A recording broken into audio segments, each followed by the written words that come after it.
Hey,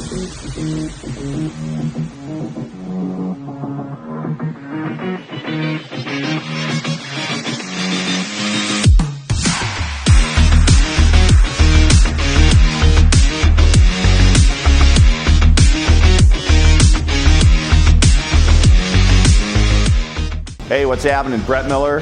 This is Choppin' Ain't Easy, part 2 on Brady's FXR. We're moving along, and in this video, you're gonna see what all we did to get this swing arm to work properly. Those swing arms come with kind of a loosey-goosey, rubber-mounted cleve block situation. We will be removing those, installing a new pivot shaft. We'll be installing bearings from Bear Knuckle Performance in that swing arm. We'll also be putting in new Harley-Davidson rubber mounts, and on the inside of those, we'll be using the Aloy Art polyurethane end caps to help stiffen that whole ass end up. We will be eventually redoing the rear brakes like we've talked about. New rear fender, we have that up getting painted. I've covered it up right now because you don't get to see that until episode 3. Yeah, we're gonna move along on this thing and show you some of the details it takes to try to really stiffen these older bikes up and make them handle more like a new bike. So check it out.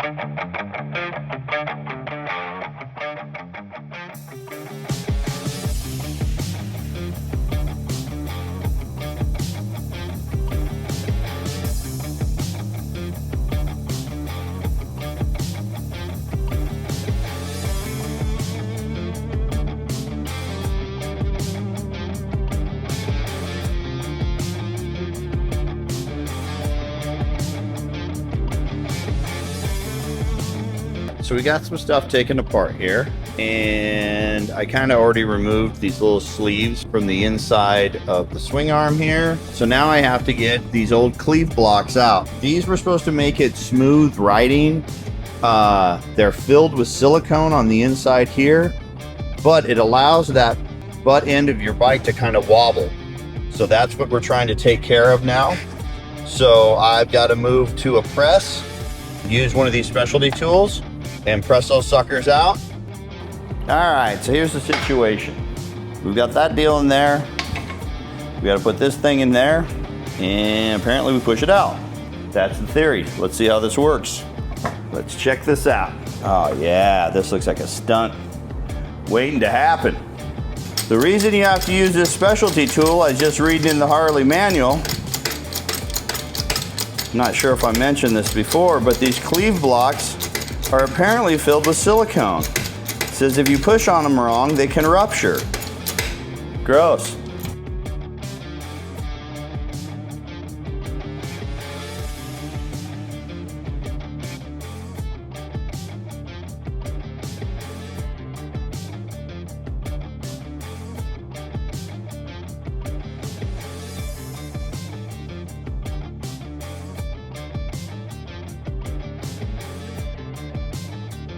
Inside of where those cleve blocks were is really quite gnarly and dirty.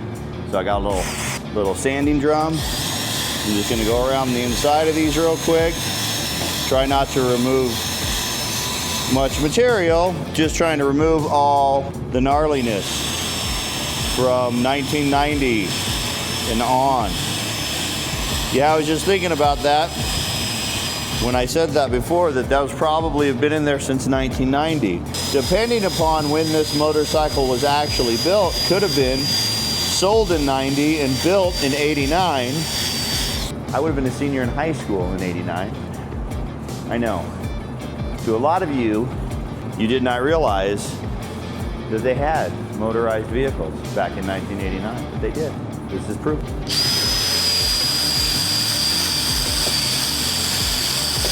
Gonna need a new sanding drum.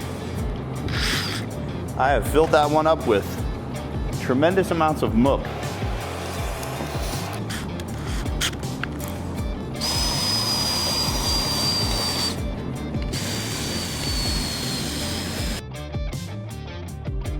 All right, so we're working on trying to get these really nice bearings into this swing arm. And so I got the very first one in. They gave you this cool little depth gauge. Got that thing set. But now I'm nervous about trying to put this other side in without pushing on that. So I'm gonna use this, which is a larger diameter than the bearing. The swing arm should be able to sit on that. I shouldn't be putting any pressure on the end part here, so I can't push it in further. Let's see how this goes. All right, and then I have cleaned out the swing arm like they said, and I have also even wiped it all down with a wax and grease remover. They want you to put a very light coat of their supplied Loctite where this bearing is going to sit. So that's what I'm going to do right now. I'm just putting it on with my finger, very, very light coat. And then we're going to see about pushing this bad boy in there and making sure that I, at the same time, did not mess up the other one. Huh, I may not have enough room here. Let's see how this goes.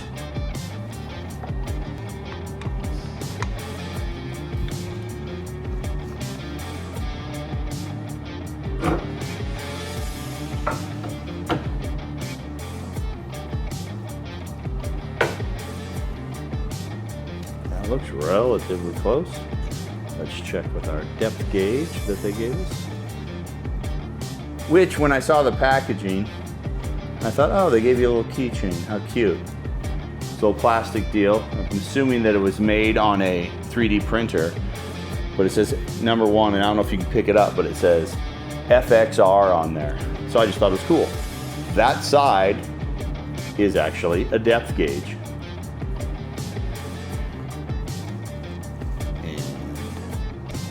We hit her. Right arm. Well, that was lucky enough. Huh, how about that? Things do work out. Sometimes. So now, there are spacers in the middle, and then 2 more bearings.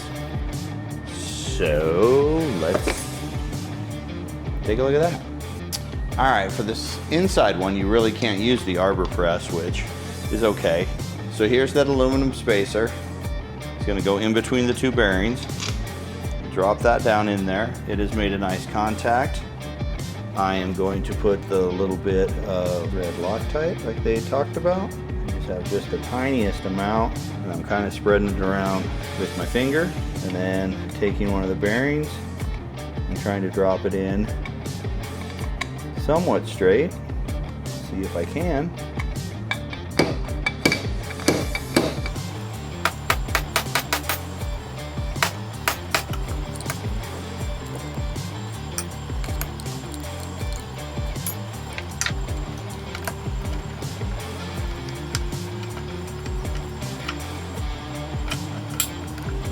So what I ended up coming up with was this whole thing here. So I still have that big piece on the end. I have a bolt going through there with a bearing and that. This setup was actually designed for doing neck bearings on any of the frames. That's kind of what I got going right now, is I'm gonna try pulling that in using that setup. I don't think I'm starting straight, so I don't think it's going in straight. I'm not sure how I'm going to do this. It doesn't seem to want to start straight. Yeah, this might be one I'm gonna have to do a little thinking. Try to figure out how this is gonna go in there, because it's not gonna work the way the instructions say, and it's not gonna, this doesn't seem to be doing it properly. I don't want to pull something at an angle. I'm not exactly sure what I'm gonna do to try to get these in. All right, so kind of came up with what I was doing wrong. I went back and read the directions again. I removed them. Luckily they hadn't been in there very long, and I'm gonna try this again. I'm supposed to go from the outside, push the inside one in first, because the inside one is the one I was having a hard time with. That's what we will do. Again, I'm doing the very, very small amount of red Loctite. Getting my bearing and my spacer aligned. These 2 are looking like they want to go.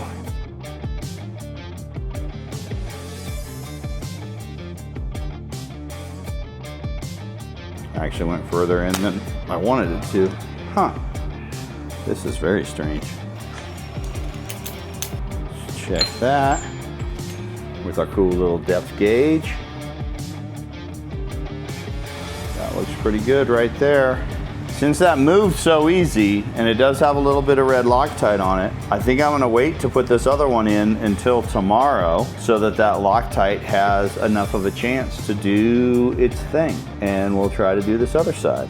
So I've got it where it should be right now, but it moved relatively easy. Let the Loctite do its thing. We'll mess with the other side tomorrow. By then, that Loctite should have really done its job, really kind of lined us out. So I'm gonna let those two sit overnight. They are where they're supposed to be. Let that Loctite do its thing, and then we'll put the other side in tomorrow. I've got the two set where they're supposed to be. I checked them with the transmission to make sure that the space, it would slide in there. They have been setting with that Loctite in there. Hopefully they stay where they're supposed to be, and I'm gonna put the outside ones in and the spacer. That's what we're gonna do here. I did leave it here. I say I can't find it. I'm sure it's a 263, but I really wanna use the ones that they provided.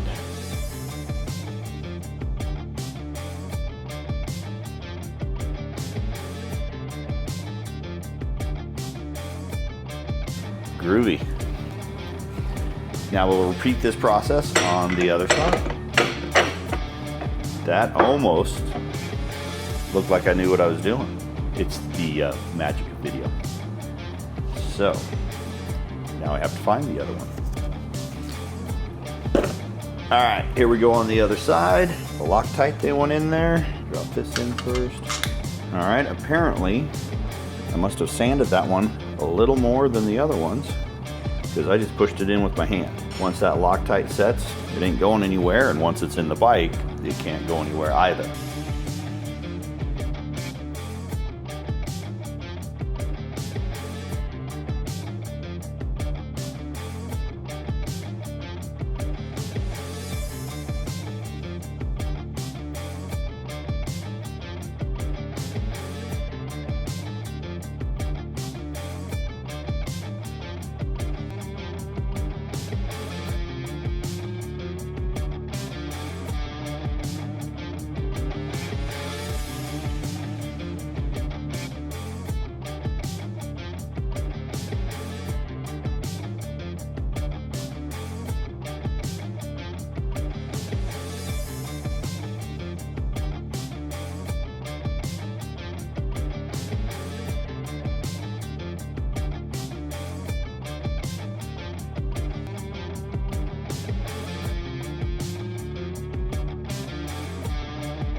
All right, so one of the other things we'll be doing when we're putting this back together are these really nice looking pieces from the FXR division for mounting the pivot shaft to the frame on an FXR.